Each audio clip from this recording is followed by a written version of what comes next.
morning. Happy Overreaction Monday here on Orange Bloods Live. I'm Jeff Ketchum, that man with the paper in his hands. Anwar Richardson, the #1 college football reporter in all the land. I'll take it. And this show brought to you by the #1, well, Texas is home for legal CBD, THC, and more. It's Rogue Shop. Go check them out. Scan that promo code. Well, promo code's Orange Bloods. Go to their website, rogueshop.com, and just go shopping. Find the products that you like, engage, enjoy, love them. It's what we do. Like the Longhorns at the Combine this weekend, getting the damn job done. Lots of stuff to talk about today, Anwar. Quinn, Ewers, Matthew Golden, Kelvin Banks, Isaiah Bond. That didn't go as planned. I don't know if you guys have seen it, but in the last hour, and I know this will be discussed on Football with Friends later on this afternoon, but Alex Dunlap posted a Combine review. I'm literally in the middle of reading it right now. It's long, it's thorough. It leads off with Isaiah Bond and Alex telling the story of Isaiah Bond predicting that he's going to smash Xavier Worthy's 40 record that's been out for like a year, only to fall 0.2 of a second short of the record. He was booed off the field in Indianapolis by the fans that were in attendance. You can't call your shot like that, Cat, and come up with like a 4-4. Like you can't be like, man, all I know is you can't do Babe Ruth and point, and then next thing you know, you hit like a grounder out to second. Catcher. It's just a little pop up. So there's a lot of stuff to get into today. The good, the bad, the ugly, the funny. We will discuss all of it. Feel free to jump into the Specs chat away. Give us some super chats. We'll take them. There's a lot to break down, though, from what happened in Indianapolis. I think we got to start with Matthew Golden, simply because for the second consecutive year, Anwar, the fastest man in this draft is wearing burnt orange. And I wrote about this in my 10 thoughts from the weekend. I feel like I've had this thing with Matthew Golden. I think a lot of us have, where you watch him and you go, he's really good. Like really, really good. And so good. And as a man that traveled and saw every game he played in a Longhorn uniform, there would be these moments, the Michigan game, a perfect example, where you would go, what did he just do? But then nothing would happen for the rest of the game, and you'd go, okay, maybe I'm just being a Longhorn homer, and he's not as freaky as I think he's freaky. This weekend, he ran a freaky time. He ran in the 4.2s. He's considered the best route runner in the draft, and Alex, one of the notes he has in his column today is that there's a very real chance that Matthew Golden is going to be the first wide receiver taken off the board in this draft. I mean, golly, Matthew Golden, are you kidding me? Catch. I mean, Sark's need for speed is pretty damn evident, isn't it? I mean, if you want to know what a Steve Sarkisian receiver needs to look like, they need to be fast as hell. Like that. Just start there. Forget about anything else.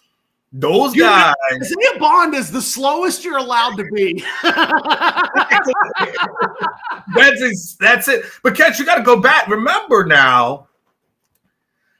when Golden first gets there, I start reporting about the connection that he had with Quinn. I'll never forget it, Anwar. I swear to God, in 25 years from now, I'm going to remember this. And there were people, whether it was on Orange Bloods or the channel, they're like, whatever. It's going to be a Bond. It's going to be Cook, Jonte Cook. Like, oh no, that was the real crux of it all. It wasn't Bond. it was Jonte Cook is about to be the bad mother up in here. And when you reported that the guy in workouts way before the spring, Quinn Ewers built up a nice little thing with Matthew Golden, he might actually be his guy. I remember thinking at the time, that is a really curious and emphatic and important note. And then as soon as the game started, so like months and months go by. Yeah. And then we see Matthew Golden with Quinn Ewers before Quinn gets hurt, right? Before we spent the entire season trying to figure out what the hell we're supposed to make out of Quinn, it was like he and Matthew Golden have a little, like something that even he and Xavier Worthy didn't have and Adonai Mitchell didn't have, that there was a real connection there. And as it turns out, Matthew Golden may be the single most talented wide receiver that has come through the Texas football program. And you know I love me some Xavier Worthy. He's basically Roy Williams as an athlete. Maybe he's a better athlete than Roy Williams, who is a state champion long jumper. I don't even, where did this come from? He wasn't supposed to be the freak of all freaks. And I think it's entirely possible he gets drafted before Kelvin Banks, that Matthew Golden may emerge as a top 10 NFL pick. And it's what my eyes for a long time and little bitty, like just moments, flashes, I would go, golly, he's freaky. And then this weekend, I don't have to not say it anymore. He's just freaky. Oh my God. And he leads off a really stellar group of players. Kelvin Banks had a big weekend. He completely validated everything that we've thought about him. And no offense to Will Campbell and his little T-Rex arms, but people need to stop putting him in the same sentence with Kelvin Banks as far as I'm concerned. I'm done with it. All of the stuff that they were saying about Kelvin Banks actually is true of Will Campbell. You got little bitty T-Rex arms out here playing tackle. Edmund Barron Sorrell, Daddy Sorrell. Your boy made some cash this weekend. So, and then there's Quinn Ewers, who, as you wrote in your Sunday pulpit, like it's not out of the realm of possibilities that the value of the quarterback position on a rookie contract, if you can nail that pick, is so big that I still don't know how to talk about Quinn. But if someone takes him with a high pick, I'm going to understand the reasoning behind it. And I think Steve Sarkisian in the Texas football program had a really good weekend. And we know why they finished as a national semifinalist. It's pretty clear. Wow, they're loaded. Well, Catch, so a couple of things. So I want to just the little meat on the bone as far as the receiver conversation is concerned, right? If you're Sark, I mean, you can first of all, anybody who's in the transfer portal from a receiver standpoint, if you're Sark, you're picking and choosing at this moment because you're showing them, look at what I did with Adonai Mitchell. Now look at Matthew Golden. Matthew Golden was not when he was. If Matthew Golden could have been a first round pick coming out of Houston, you know what he would have done? He would have gone to the NFL draft. Yeah. Okay. He would not have said, you know what, I'm about to be a probably a top 10 pick, but you know what I think I like to do? I don't want to play at Texas and forget this whole money thing. Like, so if you're Sark, you can literally hang your hat and say, look, man, I'm developing NFL wide receivers better than most programs in the country right now. Like in the country right now. Jordan Whittington got drafted and he's a key player, in the Rams. And, he wasn't viewed as the number one guy here at Texas. But, what do they say? Like, man, you play for Sark, you play in that system. We know you're going to be ready. So now if you're golden, if you're Sark, and the best thing about the draft, Catch, is that Sark has been able to have the moments that Saban has been able to have over for all those years, which is he sends a boatload of people, and guess what? And guess who's here? Steve Sarkisian to talk about everybody who's here at the combine, and then he just gets to promote the program and promote everything he does, and he just becomes that talking point, and guess that'll be in the draft as well, right? And so I just want to say from a Golden perspective, I know we're talking about DBU with Akina coming back, but this is becoming almost like a wide receiver U where it's just like, yo, all they do is just, produce good and fast guys. And then, we get into conversations about everything else. And I know Barb's got the super chat in there as well. But I just wanted to say from a wide receiver perspective, Sark is just, he's killing it at this point. Barb's for $10. Let's just go ahead and get the Ohio State stuff going. The game's coming. It's next. It's the next game. So let the hatred flow. For $10, Barb says the Ohio State fans proved how horrible they are, booing the wide receivers for missing ducks being thrown by Will Howard. Quinn made him look pedestrian. This is what Alex Dunlap wrote of Will Howard. Okay? Let me find this, because I was when he wrote it, I thought, geez, Louise, like he basically said Will Howard, quote, as far as quarterbacks who are actually bad, I would nominate Jalen Milroe and Will Howard. Howard threw some of the worst balls I've seen since starting to attend the combine annually 14 years ago. End quote. Wow. The consensus is Will Howard. The consensus from everything I've read over the weekend was that Will Howard sucked. Yeah. And Dylan Gabriel look, Alex described Dylan Gabriel as tiny. And look, man, Dylan Gabriel's been avoiding becoming an NFL player for a long time because he's not valued in the league like that. And you know what's weird about Quinn? I've read a bunch of stuff. Like today I was on ESPN. I read your column and you had a ton of the reports, and Quinn's had anywhere between slightly rave reviews to he was pretty good. He was solid. What he didn't do was hurt himself. And what happened, and I don't think he threw a good deep ball in Indianapolis. It wasn't perfect. He, at times, didn't hit moving targets well, and yet it was significantly better than what his peers around him did at the combine. And so what you're left with is a situation where Gabriel was bad. Tyler Shaw from Louisville may have emerged as the favorite to be the third quarterback drafted. And it's like, okay, well, if that, and I saw Alex and Cody talking about that all weekend on their Roster Watch Twitter feed.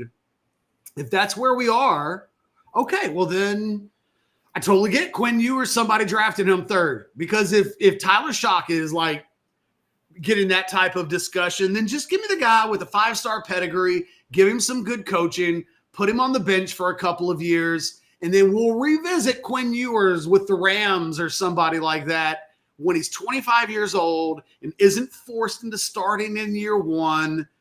And maybe that's the way to get the best eventually out of Quinn Ewers, is to do the one thing with him that when you're the number one quarterback in the prospect as a high school prospect coming into college, maybe Quinn Ewers just needs to sit and develop and not be leaned on to be Superman right away. And maybe that's how you get the best out of him. I'm not sure, but I know that he did enough over the weekend that his pro day now becomes everything. And that if he can have the pro day that you would expect Quinn Ewers to have, like you said, man, in the Sunday pulpit, he should win the underwear Olympics as a quarterback. That this is the environment. And he hasn't admitted as much. Like, I'm a quarterback. We're throwing against air. If I can't do that, then what are we doing? Mm-hmm. Very interesting little set of subplots following the quarterback position, because I don't think it's any clearer, but I think that's advantage on where Quinn Ewers, if nobody else is stepping up, eventually they're going to circle back around to, you know what? we know he's got a talented arm. And we know that in 2024, whatever that wasn't the best of him. Now, maybe he's always going to be a guy that gets banged up, and that's something that they've got to factor in. But we do know that we never really truly got whatever the best of Quinn Ewers is. We got it for about 2 weeks, and that's about it. Yeah, and I think a couple of things, which is to your point. I think the best situation for Quinn is he goes into a team and just gets to sit for a couple of years. Like he doesn't, I think Shedeur and Cam Ward, those are the people that are expected to come in and play right away. Like that's that expectation. I think the team that drives him is the team that says, look, man, we're going to get you healthy. Okay. Like our doctors are going to make sure that you can survive an NFL season. I don't know what the hell y'all been doing, but we're going to get you with the best trainers and everything. Well, no broken collarbones for 12 months. Yeah. Now we're not going to get you any massage stuff because we don't know what the hell is going on with NFL players and massages. So we're not going to do that. Okay. But we're going to get you some of the best stuff out here and sit, and just get and sit. And you can think of teams like, obviously let's say like the Rams restructured Stafford, so he's good. Just sit behind Stafford for the next 2 or 3 years. If he goes there, I'm willing to completely turn around and say, by the end of the decade, I can see myself believing Quinn Ewers as a starting NFL quarterback. I'm not there yet. I really don't believe it, but I do believe he has the talent, and I don't think he's one of those guys like Jaden Daniels that could just go anywhere. And it's like, put him in Washington with Dan Quinn and just let that man cook, and he's going to be the truth. Not everybody can be Jaden Daniels. Sometimes you got to go and you got to sit. You got to do like the Jeff Garcia thing, and you need to sit and watch and get great coaching. And then it's like, well, hey, guess what? This is what happens when you get to sit with, a Rams team that everybody knows has got the offensive coaching. That's the team every quarterback not named Cam Ward and Shedeur Sanders wants to go to. Yeah. They want to go to the Rams. They want to sit behind Matt Stafford. Matter of fact, I think Stafford is the Ewers model. I want Quinn to fatten up like Matt Stafford. Because remember that muscle pose in the quarterbacks back last year, or when Malik was still here 2 years ago? And it was Quinn looked great, but it was like Quinn could be an Abercrombie and Fitch model. Like that's how naturally thin I think he is when he's in shape. I want to see Quinn put some chub on. Go eat barbecue, eat a lot of protein, weigh 225 your entire career. And then when you retire, lose 20 pounds, go back to being skinny. That's what all the linemen do. Yeah. I mean, definitely, you don't need your quarterbacks to be muscular. Like that's actually that's not a quarterback body. Like that's just, it's weird when you see it because you're like, why do you need muscles for? Like you need flexibility. You need a cushion when these dudes fall on you, but we don't need your six pack. Like that is not exactly, this is not, I mean, I know I'm going to talk about the GOAT, but Tom Brady, hey, nobody ever looked at Tom on the beach and was like, wow. Now we do though. Yeah. Now we do. Well, I mean, he's like divorced, got nothing else to do in life but work out, but still. Quinn definitely needs to, bulk up a little bit, healthy weight, as you would say, get into a system, sit back and the thing honestly, Catch, it would be nice for Quinn because since high school, everything has been rush. And he needs to, at some point, it would be nice for them to just, man, we just chill out. Like we rush, man. We got to take advantage of NIL. We got to go to Ohio State right now, right? And then it's like, well, that thing isn't worrying about Ohio State. So you know what? Now I got to go to Texas to be a starter. And now you're starting here at Texas, right? And then, every time he's injured, there's always a rush to get back on the field, right? Because, all these things. And so it's always just been fast paced, rush. And if he could just chill out and like, hey man, just sit back, learn, no pressure. Finally, for the first time, no pressure, and just learn for a couple of years. Who knows what can happen at that point.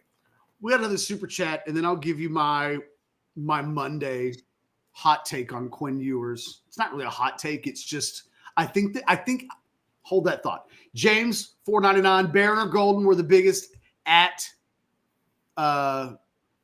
it winners this weekend. Buy or sell, you would pick Golden for the Cowboys over Barron.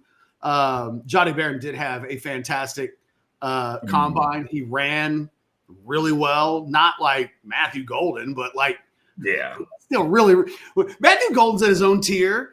Johnny Barron can run step for step though with Isaiah Bond apparently, and who knew that? So, James, I still can't believe he called the 419 though. I still can't believe he said 419 or 420.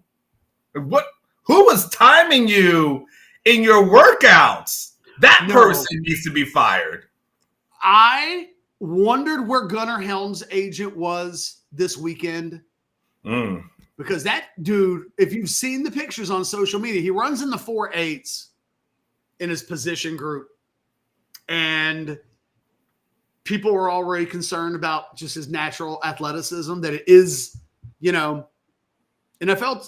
tight ends have to be uber athletic, because to get open as an NFL tight end, you have to do it against the best athletes in the league. Like, that's on the defensive side of the ball. It's linebackers and safeties, and they can all run and they can cover, and it's hard to get open. It's why we always talk about Xavier Worthy's ability to just get open is such a valuable tool. James, I don't think it matters for the Cowboys. I don't want those dudes saddled with that. I mean, I would personally give me Matthew Golden. No offense to Jade, but like, I think Matthew Golden's going to be an NFL star. I think I wrote this week, I think Matthew Golden is going to be an NFL Pro Bowler who competes for all pro honors. That's who I think he is. I'm saying it. And I don't know that I think quite that about Jade. So if the Cowboys can get Matthew Gold, I'm all for that. But like, don't do that to them. Let them go play somewhere where their careers aren't wasted. Just James. They do. I mean, the Cowboys do need a number 2 to CD. So I mean, yes, I'm sure he would be perfect. Yeah, as a compliment. And by the way, suddenly that guy can take the top off of defense, and he's a great route runner. And boy, he opens up all that money you gave CeeDee Lamb and Dak Prescott. Matthew Golden could be the call. So here's my thing on Quinn. The thing he didn't do a good job of, according to those that were there, he didn't throw the deep ball well. And when throwing down the field, in fact, here's what in this article on SI.com I was reading today. It said, aside from Shaw, most quarterbacks struggled. Dart hit several deep throws, but was late with several throws. And Howard and Ewers were inconsistent. Ewers just primarily, as we know, I just don't think he throws the deep ball well. He doesn't. We know it. He didn't do it at the combine. I doubt it's something that even as pro day, teams are going to be convinced about. Now, short and intermediate, which are where you live and die in the NFL, I think that's Quinn Ewers' specialty. I think he's going to throw the ball really well at the pro day there. I think he's going to be a second-round pick. I think he's going to go somewhere in the top 45. And if that's very much like Jalen Hurts territory, Anwar, in that it means that you're telling people he's your quarterback of the future, but not to such a degree that he needs to feel any immediate pressure. If he goes like 27th in the first round, they're going to expect him to be on the field because that's just how it works.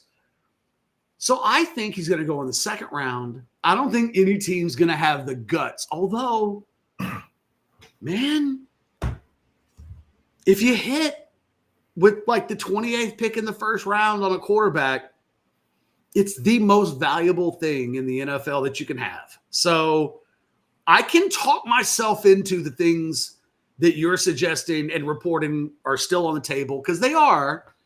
I don't think they're going to happen, but man, it only takes one dance partner.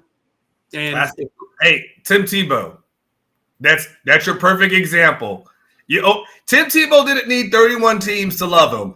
He just needed one. It was the Denver Broncos. They were like, I don't care. And Tim Tebow, no matter what ever happened in his NFL career, Tim Tebow can say I was a first-round pick. Like, he will be able to hang his hat and say, you know what? I was a first-round pick. And that's all it all takes. It takes one GM who's like, man, I gotta have it. I gotta have it, especially if people come off the board. You know, some of that stuff gets reactionary a little bit, and you know, all it takes is one team that says, I don't know if I can wait until tomorrow. and I don't know. My boss, by the way, who's the owner, he's watching this. I don't know if this is a good idea or not. So, you know, yeah, it's and if you are a GM, one of the easiest ways to kind of preserve your job for a little while, you take a quarterback late in the first round, you tell your boss, man, we're just waiting for him to develop, man. Just give him another 2 years. Give me another 2 years as well. But you also have to know that this guy could get me fired. So if you're taking that guy, even if you're buying yourself a couple of years, eventually the bill comes due.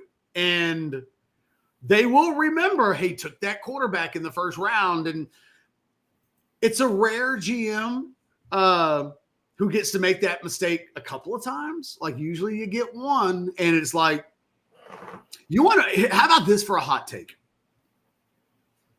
I think Baron Sorrell could get drafted before Quinn.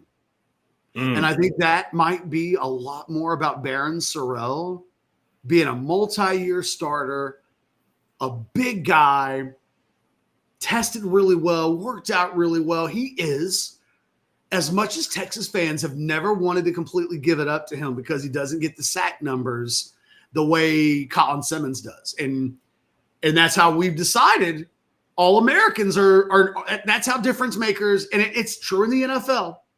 But man, you know who Baron Sorrell looks like to me? A future Philadelphia Eagle. And I don't know if I can give a dude on the defensive line a bigger compliment than to say he kind of looks like the dudes the Eagles keep drafting and rolling with and winning a lot of games with. And I think very quietly, Sorrell might have, other than Golden and Banks, Sorrell might have won the weekend for Texas, because that might have, I would love, I didn't talk to any. I texted a couple of my scouting buddies that I've known for a long time. They're Texas fans, but they're scouts in the NFL. They'll be at the pro days. I didn't ask them about Sorrell because I was asking about other things, but I think he's a top 50 NFL pick. I think they're going to get in the second round, and suddenly it's about who can come in and play. And I think Baron Sorrell can go into the NFL and play. And now he's got all the testing measurables to go with it. I think that guy is maybe the most underrated NFL prospect that the Longhorns have had in a while. And when he gets drafted, I think they're going to be Texas fans that go, wait, what? Huh?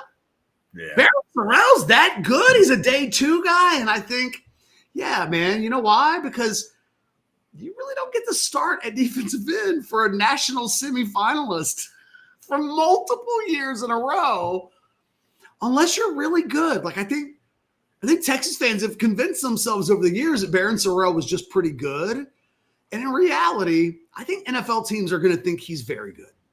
Yeah, I mean, Catch, I know you said he's one of the combine winners, man. He's one of the off-season winners because he went up to the Senior Bowl and kicked ass up there. So if you're Sorrell, you've got momentum going for you. You kicked ass at the Senior Bowl. What was that award that he won when he was at the Senior Bowl? It was like one of the top defensive players or the top defensive player, something to that effect. you now all of a sudden you're on a lot more radars. And now, of course, so what happens after Senior Bowl? They go back. These teams are looking at the film. They're like, wait, okay, who the hell is this? And now you start seeing it. Then you go to the combine and like, okay, he's got the measurables. The pro day that Texas has, I mean, it's probably going to catch. I remember going to some of those pro days. Ain't no NFL coach. What, you remember that? There was no NFL coaches there. Just a bunch of regional scouts and stuff. It was bad. It was desolate, man. It was some bad stuff. Now this year, you're gonna have this will be one of those Texas pro days where all these coaches who from NFL teams are out here like they were last year. And I think if you're Sorrell, look, man, if you're a second round pick and and what he looks like, he's got that chance to go in there and have that impact. There's a lot of teams that need those edge guys. And you're right. Sometimes what it shows is when the fans are just looking at the stats and and look, I got to give Papa Sorrell, while I got to give him love, I got to give him a little nudge, too, because Papa Sorrell kept talking about 10 sacks in a season, right? And at the end of the day, Pops, your son didn't need 10 sacks in a season in order for the NFL to really love him, right?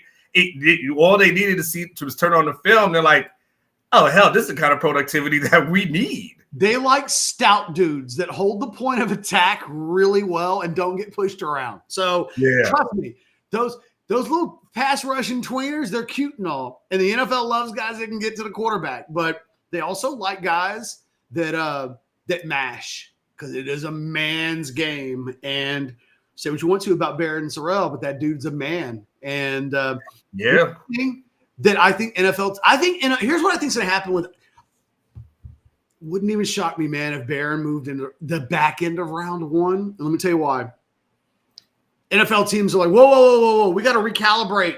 What have we been thinking about this guy? Because he keeps showing up. He keeps on performing. Now he's testing really well. Like, he's checking every box. They're going to go back and look. You know what they're going to find with Barron Sorrell? That he was one of the leaders in the SEC and Big 12 the year before that in quarterback pressures. What Barron can't do, just for all the things Barron can do, Barron hasn't been able to convert pressure to sacks. But that's not the same thing as not being able to rush the passer. Mm-hmm. I think NFL teams now are going to go, whoa. All we got to do is tweak like one little baby thing. What's he doing or not doing that's allowing him to get to the quarterback but not close the deal? Because if you can fix that, now you're cooking with grease. And I just think everything about Barron Sorrell's career has been misunderstood. Because we all look at the sack number and we go, well, he's okay, but he's not elite.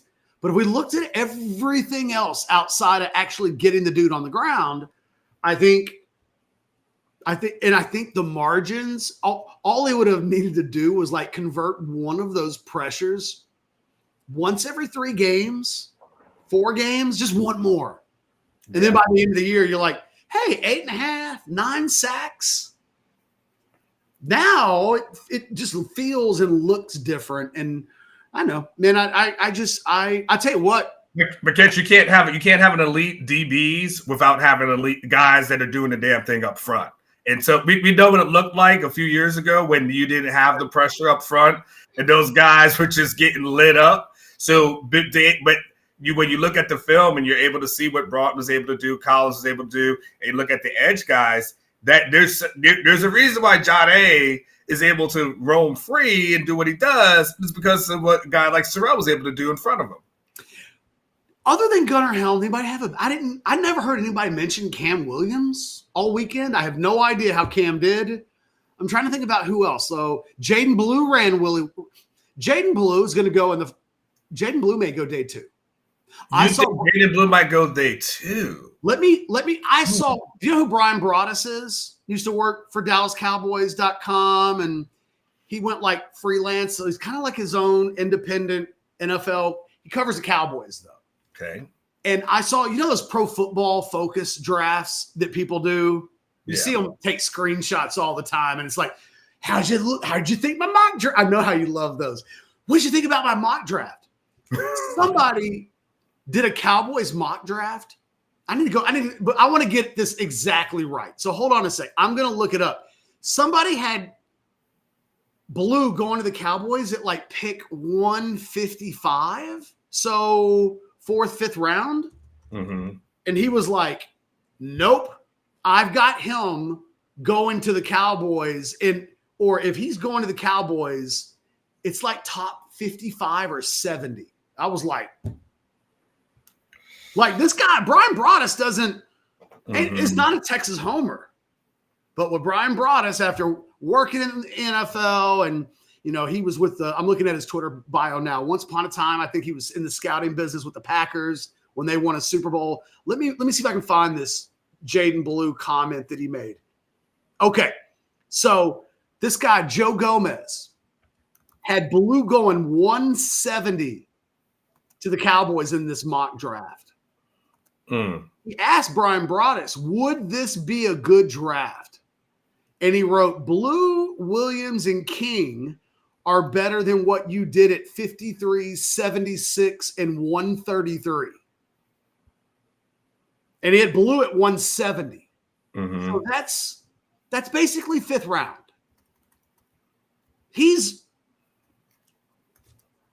Jaden Blue's going to go early. He's going to, if he doesn't go day 2, he's going at the top of day 3 because that dude can freaking go. And there aren't enough guys like that in the NFL. They don't grow on trees. 4-3 running backs do not grow on trees.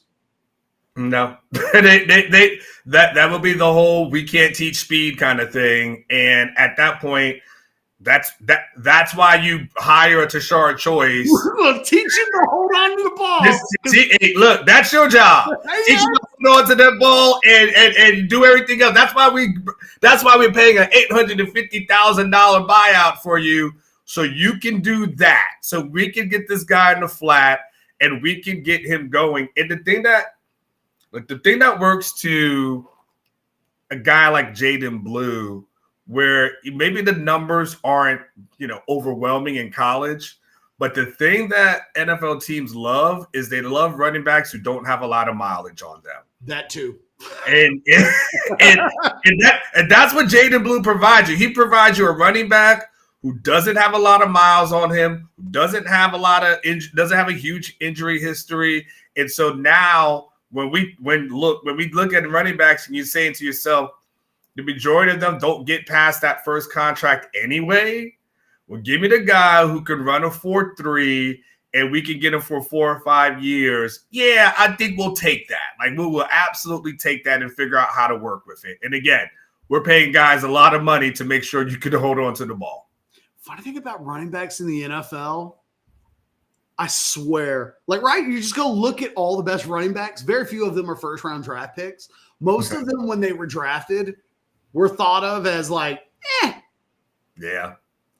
He's got a chance. He could be useful in the NFL. And then guys end up being stars that you thought would just be kind of situational guys, and guys that you think were going to be stars end up being situational guys. I can't figure out running back in the NFL. I just know what they like. They can't figure out running back in the NFL. Don't put that on yourself. I'm not going to lose sleep tonight over that. I'm just saying. If they could figure it out, they would know exactly what to do. You think everybody who passed on Arian Foster was like, yo, that's a good decision. Like, we couldn't have taken a 7th round pick on the guy. Like, they can't figure it out, Cass. Like, they think they know, and then all of a sudden they put all this money and resources and all these people who give them like draft analysts and all these things, and they screw it up all the time. That's why I've never give a guy like Mel Kiper a hard time where other people give Mel Kiper a hard time. I'm like, look, at the end of the day, NFL teams spend millions of dollars in the draft in their research room, and they get it wrong all the time. Like, why am I going to get mad at one dude if he makes a claim and it's not true? Like, every team gets it wrong. So I just say for yourself, you can't figure it out. They can't figure it out. So what would you do with Gunnar Helm? I cannot believe his agent didn't look. I've been to a million pro days, right? Like so much, you were just talking about it. Like you go to these pro days and the agents hang on the railing and they got the stopwatches out and they're trying to get a vibe. You know what I mean? They're so optimistic. They're like, it's happening for my guy. But if anything bad happens, I have seen agents jump in and shut shit down. Nope, that's it. He ain't talking. He ain't walking. That's it. Like, that's what an agent is there for, to make tough calls for his client. The moment that ankle, you cannot let your guy run a 4.8 at the combine. I guess the thing is, what does the agent do? I mean, because in the pro day, you do have the access to the guy. In the combine, you kind of, or you're not really allowed in the performance area. You got to make a phone call or something, man. You got to get whatever it takes. You cannot let that guy run a mid 4.8. Put that down. Because here's the thing. Texas fans are convincing themselves, and I wish I could be positive today about this. I think you guys know I'm pretty damn positive about what the hell happened at the combine for a number of Longhorns. When and the pictures of that ankle are grotesque. Man, I have a phobia, Anwar, of spraining my ankle. I have folded my ankle playing hoops and just whatever, like so many times over the course of my life that I'm telling you, I will get chills walking and almost like tripping because I've done it so bad that I'd like have this inherent fear of hurting my ankles because I've done it so often. I've never had an ankle look like that. And I live in a state of paranoia about hurting my ankle. The thing is, it's 23 days until the Texas Pro Day. I don't know how the hell that's supposed to get better in time for him to put something on tape. Like I was texting with an agent or with a scout yesterday who will be at the Texas Pro Day in 3 weeks. And he was like, Helm has to do everything. He has to. Ultimately, he wasn't able to do anything in Indianapolis. All they know now, all they have is a recorded mid 4.8 time in the 40. I don't know what NFL team. I don't know what happens with Gunnar Helm with the draft. I really don't. I don't know what my expectations are to be for him in 23 days. How close to 100% can he get? The scout I talked to yesterday felt like that 40 time may end up being close to just what he runs. That what he won't have because of the ankle is the ability to change directions and really work out and show NFL teams what he looks like in workouts. He didn't get to run against linebackers or safeties or, show people what his skill set looks like. All he did was run a 40, post a vertical before he got hurt that wasn't very strong. Like you and I think both think Gunnar Helm's an NFL player who was sensational this season, but I don't know what to tell an NFL team who only has a 4.8, mid 4.8 40 time to potentially go off of before they. Well, I think I look at it a little bit different. I think of a couple of different things. Look at it. I think there's about 3 things that come to my mind. First of all, if you're an agent, you're what you tell teams is, look how tough my guy is. And I've sprained my ankle before, and it takes a little bit before it's a buildup. It's a buildup before you really can. The next day, but you can usually you're going and it hurts a little. It takes a little bit of time before it's just done. Yeah. And then so at that point, he's probably thinking like, okay, maybe I tweaked it. I'm so on and so forth. And then by the time he's done, it's like, oh hell. So now if you're the agent, you're like, oh, we need to tweak this damn thing out. We need to get this out here in the stratosphere because we need to let every NFL teams for our spin job is, man, I got my guy battle through injuries. Like, you don't think he won't do that for you? Like that's kind of a word. You spin it like that, I think, and I think you're okay. I put this in my 10 thoughts from the weekend. The direct quote from one of the scouts that I talked to, who is a Texas fan, is we're not in, and he was talking about NFL teams are not in the business of drafting tight ends who run in the 4.8s very highly. And that's just, I think Gunnar Helm, so it comes down to like, man, he's got to, let me tell you what, I love tough players on my NFL teams, but I don't like them to be 4.8-5 and tough. I like them to be 4.5-1 and tough. So, but it'll be what the film shows them. The film will be the ultimate. Where do you think he gets drafted right now? Oh, well, I would have always had him as a day 3 guy anyway. Like I never looked at him as a day 2 person. I always looked at him as. But day 3 is expansive. Yeah, no, I'm narrowing it down for you. Like I always viewed him maybe as like 5th, 6th is kind of where I always had him kind of going in there. Now, and look, the thing I'll say is this too, and we'll see what happens. Don't forget, Jatavian Sanders came out at last year's combine and only did 8 reps on the bench press, and which, by the way, 4.6. Yeah, but 8 reps is pretty damn pathetic. Like that is that you got pathetic is 4.85. You got receivers who can do more than 8 reps. You can't. I mean, like you can't be that big. And now I think that eventually. What do you think Gunner's going to lift? I don't think he lifted at the combine. I don't know if he looked at the combine.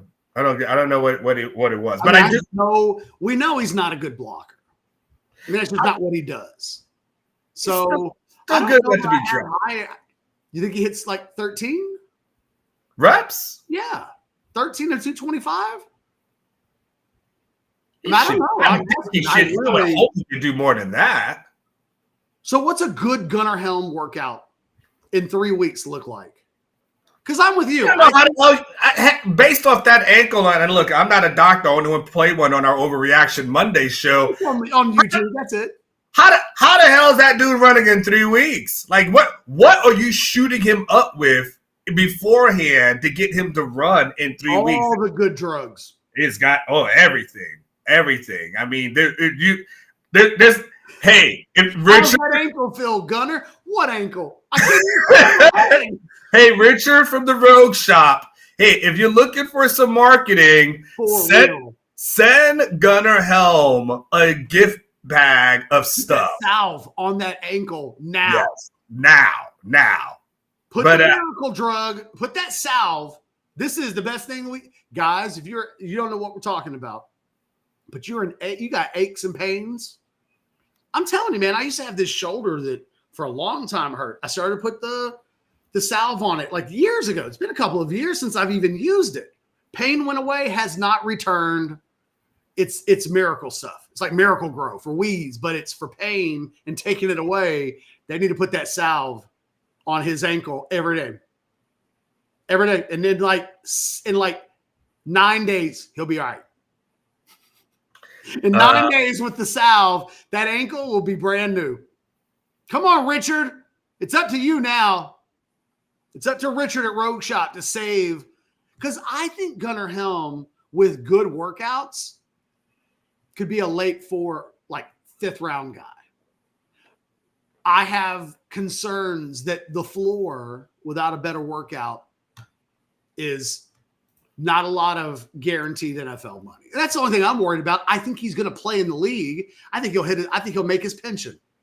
But I'd like to see him get some upfront signing bonus money. And I just think he's the kind of guy that as a player is a top of the third day kind of a guy more than a bottom of a day 3 kind of a guy. But we'll see. We were debating this on Orange Bloods. We all want the same thing. We want Gunnar to go as high in the draft as he can. Unlike, I think, some hope. I don't think he helped himself this weekend. It's not his fault, but You availability is everything, and that's at the combine too, man. One of the guys, different guy I was talking to yesterday was like, "Look, I've seen a lot of good players over the years, like not even get drafted because we couldn't get, teams will get together and do their board, and they will say, like, for guys that just can't put anything down, is he on our draft board? And at best, maybe he's got a little medical red flag next to him, and every time they make a pick, they go, oh, do we want to – are we at a point now where we can ignore the red – like, he's just got to be able to get healthy enough. I think he's just running the 4.7s, Gunner. Just 4.75 is not much worse than what Jatavian Sanders did. Jatavian was like 4.69. That was not considered very good, but it was good enough to, like, still get him to go fairly high. Gunner doesn't have to reinvent the wheel. He just has to not be terrible. Like, when it was over with, they were putting up his numbers, and they were like, he's measuring in the bottom 10% of all tight ends that have come through the combine ever, which is why yesterday we started seeing photos of that ankle, because you don't want people thinking that about you. He's just one of the most unathletic guys to ever come to the combine. He's really good, though, except for that whole one of the worst tight end athletes. And it makes so much more sense that he was hurt than, like, he just is slow. Yeah. No, I never thought he was slow this season. I always thought he was good enough, right? But now look, NFL is a totally different kind of speed, right? I mean, that's different next level kind of stuff. So that's what we'll have to see. But one on Orange Bloods called him a poor man's Travis Kelce, and I was like, guys, there's no such thing as a poor man's Travis Kelce. That's being a little ridiculous. Travis Kelce is arguably going to be a first ballot Hall of Famer.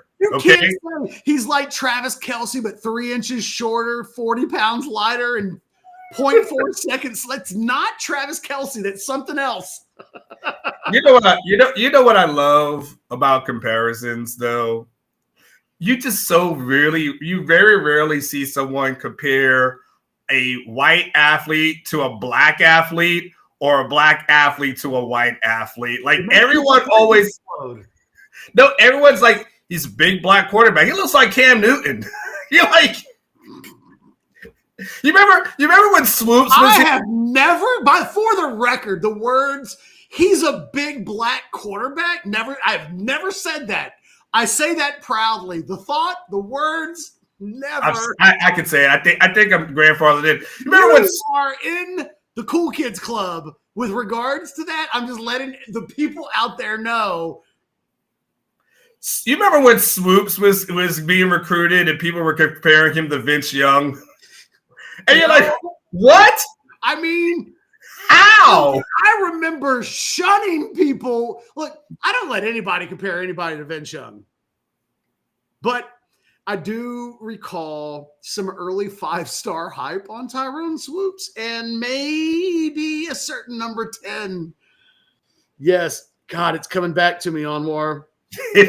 It happens. He's white running back, man.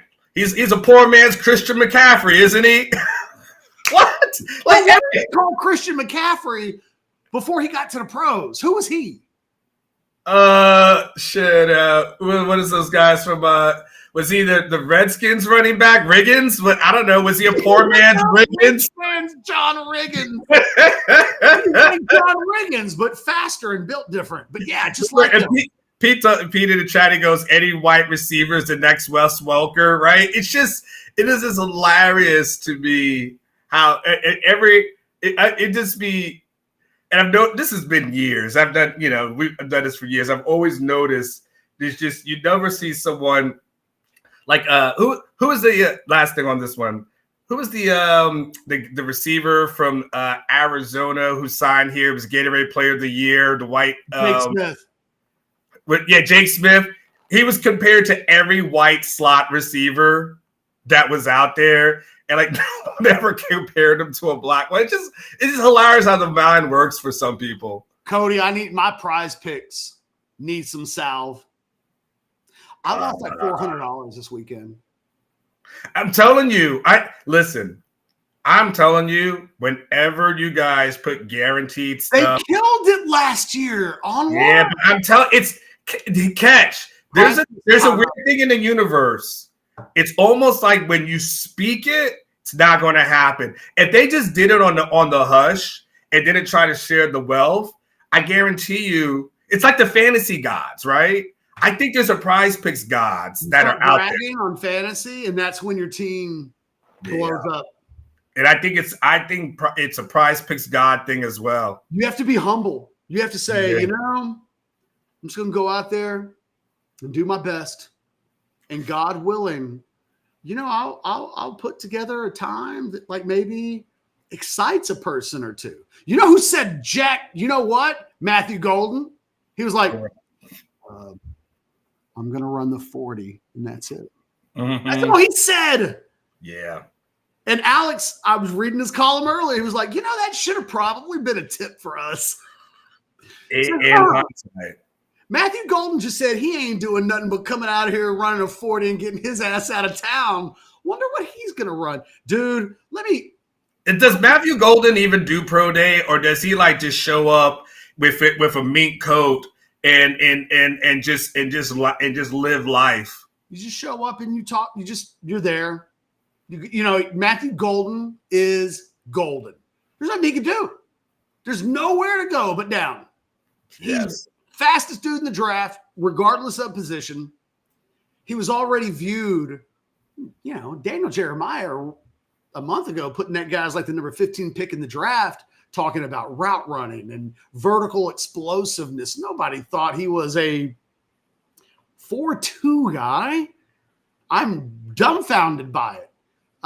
Only because that doesn't happen. Like 4.4. If you told me Matthew Golden to run a 4.40 like Isaiah Bond, I would have. I would have thought, damn, that's moving for Golden. Mm-hmm. I would have thought 4.40 for Matthew Golden.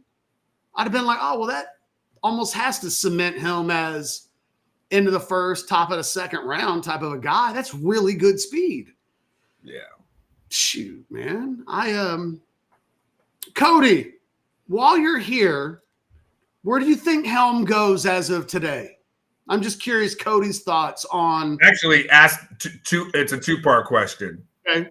Helm and Hayden Connor. Oh, that's a good one. Because what do you do? What do you do with a Hayden Connor catch? Like, he goes, damn. I need to get back at the card house, man. I haven't played tournament in a while. One of the last times I played at the card house in the tournament, I won it's like $3,000.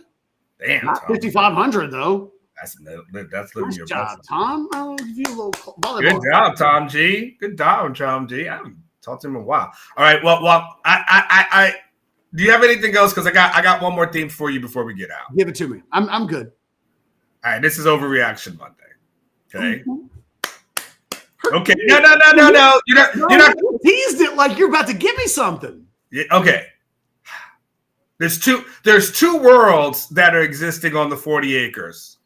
There is the amazing world of the women's basketball team. Oh no. And there is the depressing world of the men's basketball team. It ain't depressing to me. You know why? That's what Del Conte needed, man. Get your ass beat by 27 at home to Georgia. Rodney's making it easy on Del Conte. And Rodney's going to get his money. Every single one of them checks is going to clear.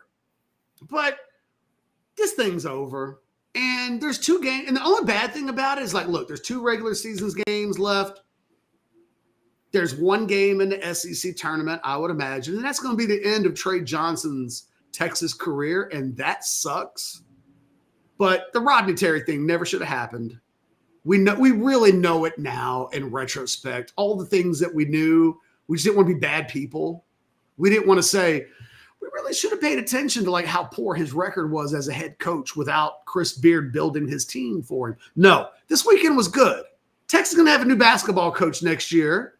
And like, that's a good thing. And the last thing Texas needed was Rodney Terry to go on a 3-game win streak get to the SEC tournament semifinals, win a game in the tournament, then you have to keep him. You can't fire him at that point.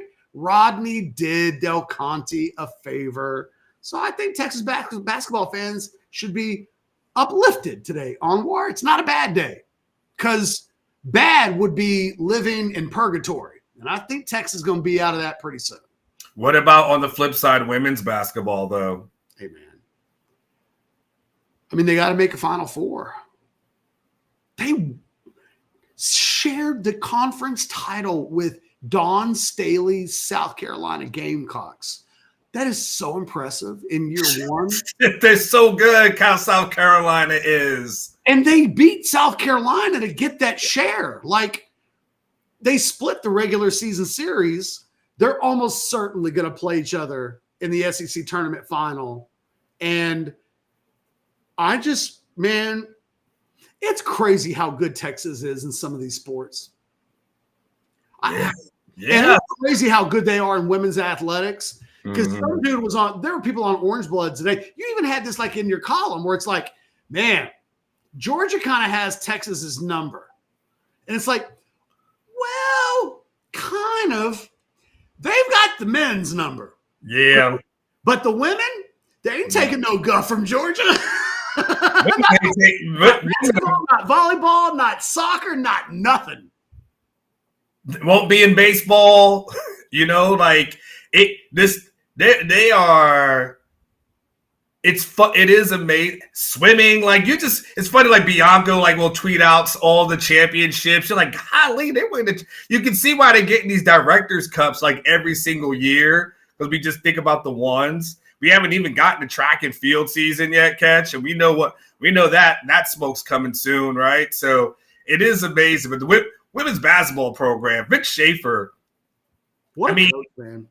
Dude, I mean, he's arguably, I mean, one of the best coaches on campus right now. And it's a dude, when you put him, Sloss, swimming, like you put everybody in the room, it's almost like Sark has to like, hey, can I sit with you guys?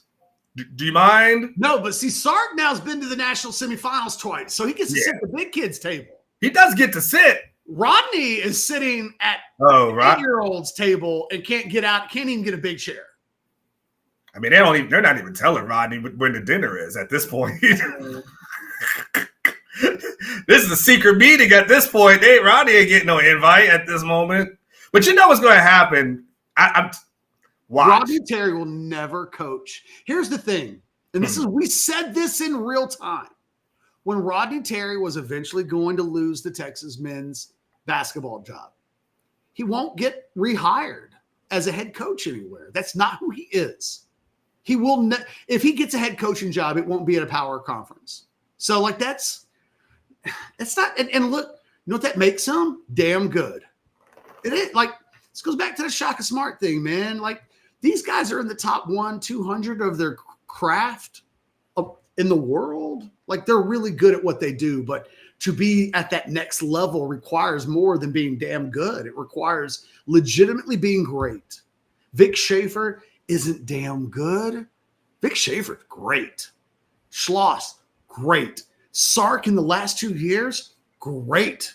And quite frankly, there's no reason to judge Sark by anything else at this point. What have you done for me lately? He's nationally elite. Like, the biggest mistake that Rodney Terry can make is he's just not nationally elite, and that's the bar. And so when you're Texas basketball and you struggle and you have a fan base, and I'm arguing with Texas fans on Orange Blood today who are like, top 5 is the bar for men's basketball. And it's like, no, it's not. No, it's not. Making the tournament every single year, and then like occasionally, once every couple of years, putting together a real postseason run. That's kind of the bar at Texas. And you know how I know I'm right? Because they gave Rodney Terry a contract because he took some other guy's team deep into the tournament, and it was so not the usual bar that they were like, got to give him a job. Mm-hmm. If the standard in the bar was what Texas fans think the bar is for men's basketball, they wouldn't have hired Rodney Terry. because they'd have been like Elite Eight. That's exactly where we should have been with the team that Chris Beard built. That's where they were ranked when he took over. That's where they should finish. That's where Texas basketball should finish. That's not how people reacted when they nearly made the Final Four 2 years ago. They were losing their minds because it's not the standard. It's not the bar. So with all look, right, you know, Texas basketball fans are Aggies. Oh, you know who says things like, you know what the bar is for A&M football? National championship. The rest of us put our heads down and we go, what in the hell is Aggie talking about?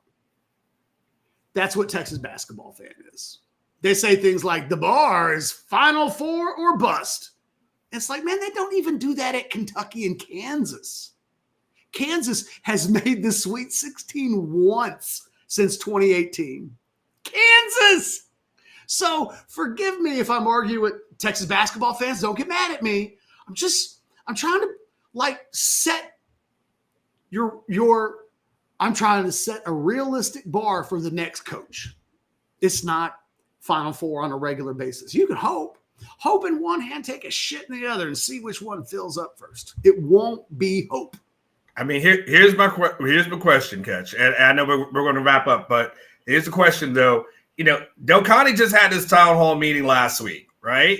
Yeah, he's got a lot of projects that he's raising money for. There's a lot of things that they got to get that indoor facility built at some point, right?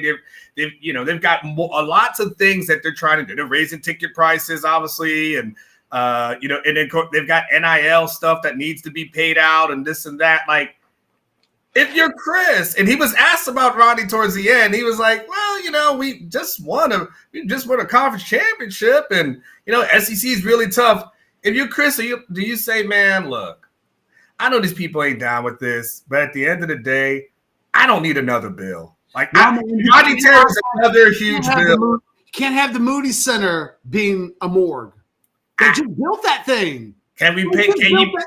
That's the house that Chris Beard built, or technically, I think Chris Del Conte built. And then they did it with the hope that Chris Beard would be that guy.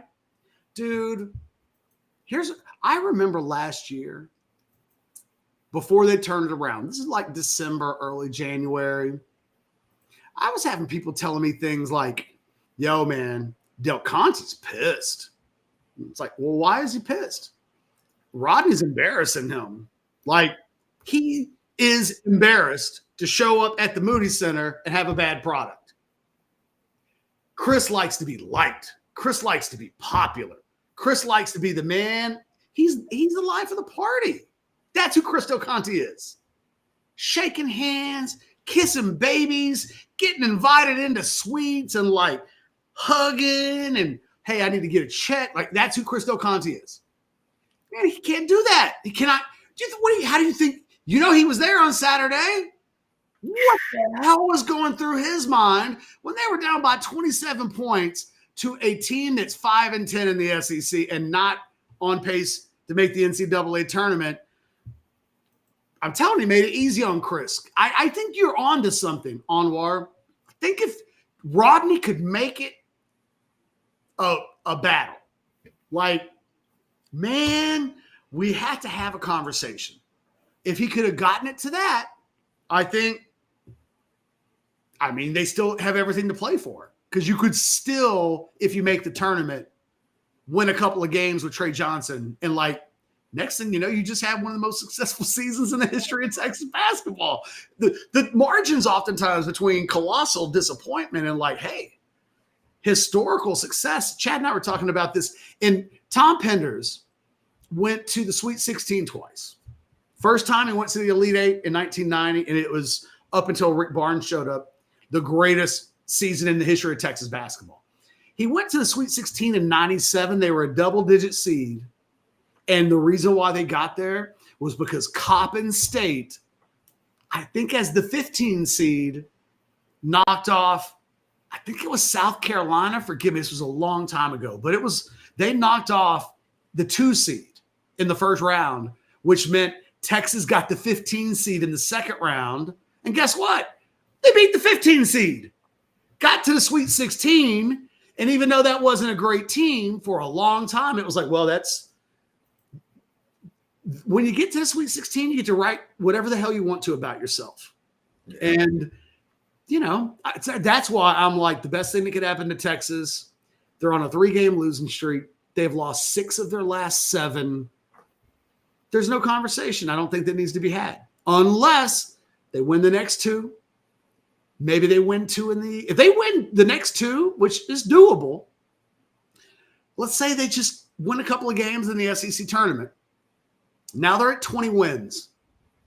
They might sneak into the tournament, and maybe I'm wrong. Maybe there will end up being a conversation. If they sneak in, then Chris is like, whew, okay, I'll have to do this. He's blowing into a brown paper bag, like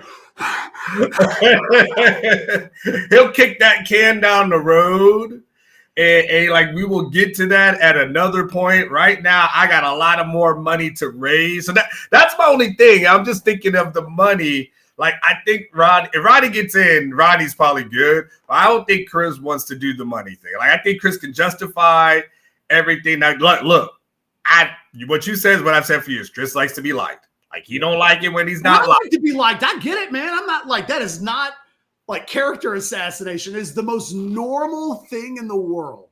But in the town hall meeting, Catch, I could not believe how many people were upset about the parking situation with baseball. And Chris was like, he couldn't believe how people kept interrupting him and when he was trying to talk about something like that. I know him well enough to know that bothered him because he likes to be liked. One lady? Oh, yeah. He was not having it at all. I don't know who she is, but she was pissed. Like, I didn't even catch. I thought there was going to be a Q&A where you could just ask questions. People were just firing off stuff. Like, what the hell is up with the parking, man? I was like, oh, snap. Like, he's like, wait a second. Is this supposed to be nice things about me? Chris, like, I thought this was a party. My man's got bottles of alcohol right behind him whenever he does something. Clearly life of a party, right? Boy, anyway. I know that. That's one of those where it's like, that was so fresh. The last thing that needed to happen on Saturday was that George game. That had nothing to do with why he was going to be pissed going into Saturday for that old lady just lighting into him, man. I was like, that woman is on orange bloods. There ain't no doubt in my mind. I don't know what her handle is. But she might have 5. Like that woman was something else. And hey, you know what? She did not go home with regret. No. If she's in a group, if she has a group chat, it's kind of like when Terry Middleton asks a question. I know his group chat's on fire. I feel like that's with her. Like her group chat was on fire. Like, damn right. It's about time someone said something to him about that. Girl. You did it. You did it. She was.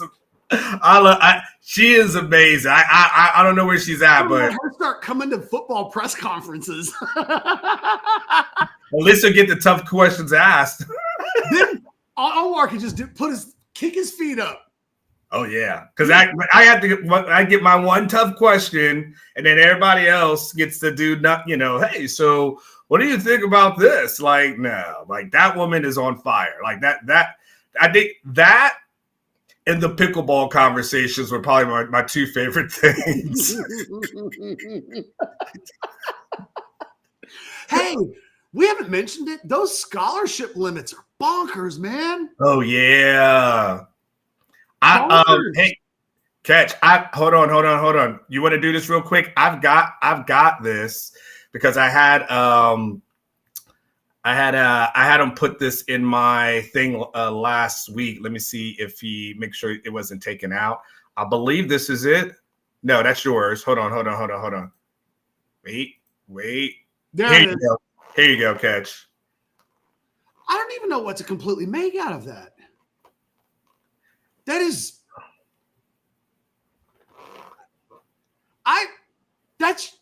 The rowing is amazing, by the way. I can't stop looking at it, Onward. 8 scholarships. That's almost matching football. I didn't know that. I What are didn't they know. rowing? The Titanic?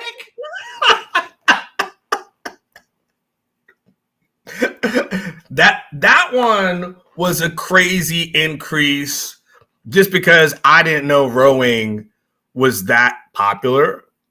I feel bad for, like, you couldn't throw a bone in women's cross country or men's cross country at that point. Hey, John Bianco, can I just say something to John? Back in the day, when I worked in the Texas SID, they put me in charge of men's and women's. I did the cross country media guide on war. Now, at the time, I thought that was a big responsibility. All these years later, they still can't get a scholarship? Damn, John. You gave me, like, really? The thing is, it never even got published on war. I did that because they changed coaches as it was going to press. So I put in the work of creating the entire men's and women's cross-country media guide in like 1995, and the damn thing never got published. And it turns out there probably wasn't any real desire to do so because they don't give out scholarships to cross-country, and they did not tell me that at the time. I'm a little bitter. And dude, like, cross-country, these people are waking up at 5 a.m. and getting out there, warming up, and they start running at like 6:30, 7 o'clock. Like, those people are dedicated to that craft, man. Like, that is not for the weary, man. Like, I was dedicated to that media guide that I put together right up until the moment where Bubba Thornton became the new track coach, and like all my work went out the window. Catch, can I just say one last thing? Is and you'll appreciate this. This is a Max influence. I'm just shocked that there's no men's soccer. I'm shocked. All the scholarship limits. I'm shocked that SMU is the only Division 1A program in the state of Texas that has a men's soccer program. Like, as they try to grow. He's talking about how many thousands of people show up for the women. Yes. He's like, we get 3,000 to 5,000 people at every game, but it looks like crap because the stadium is so sparse. It's like, correct. Well, can we get a men's? And the thing is, they've got the room to do it. The women's scholarship numbers are much higher than the men's by a lot. I mean, at that point, they could, if they wanted to, they clearly have the scholarship limit, because even with football included in the numbers, the women are in like the high 200s and the men are under 200. So that's just crazy. Okay. In gymnastics, by the way, that's another one that I look at and go, that's a popular sport as well. But anyway, all right, we can go down the list. I'll ask that lady to ask. Chris Del Conte right now is like, okay, you want me to round up the money to fire the basketball coach? Yes. You got this old lady coming at me with heat. Yes. And now you're adding sports. Come on, Catch. Come on, Anwar. That is not how I want my Monday to begin. At least we didn't say pickleball, though, to our defense. No, it's true. We laughed at that one, Chris. That was really funny. Yes. Guys, rogueshop.com. Go get the salve. It would fix Gunnar Helm's ankle in like 35 minutes. I'm telling you, seeing is believing. There's a million products, the cartridges, pets, you name it. They've got it. It is Texas's home for legal CBD, THC, and so much more. And they are the sponsor of the Overreaction Monday show here on Orange Was Live. Guys, thanks for watching. We always appreciate it. I'll be back in like 100 minutes with Chad Hastings. We'll do House Divided. Football Friends should be a banger today. Onward, I'll be back tomorrow with more old-fashioned for your ass. So hang in there. We'll be back. Thanks for filling out the survey. Onward, I'll give you some of those results when we get off the air. You guys have a great rest of the day. We'll see you soon.